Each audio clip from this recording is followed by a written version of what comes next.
Pitong dekada ng pangarap ng mga kawani ng Philippine Information Agency o PIA sa Cordillera ang magkaroon ng sariling tahanan. Ngayong araw, masasabi nilang ang pangarap na ito natupad na. Ito'y sa pagpapasinaya ng kanilang gusali sa DPS Compound, Baguio City.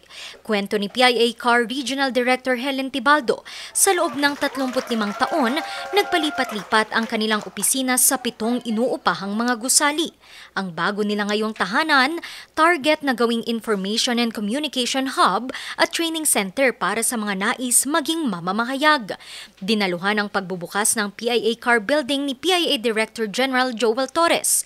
Mensahe niya, ipagpatuloy ng bawat isa ang paghahatid ng serbisyo sa pamamagitan ng pagbibigay ng balita at impormasyon, lalo pat ang mga mamamahayag ang siyang nagsisilbing mata ng madla sa mga kasalukuyang kaganapan. Samantala, nangako naman ang opisina ni Congressman Mark Go ng pondo para matapos ang 5 palapag na gusali na ngayon nasa pagsasaayos pa lamang ng 2 palapag. Inaasahang matatapos ito sa mga susunod na taon. Ang Philippine Information Agency ay isang government-owned information outfit na itinatag sa bisa ng Executive Order No. 100 na pinirmahan ni Pangulong Corazon Cory Aquino noong December 24, taong 1986. Rendy Guzman para sa Luzon Headlines.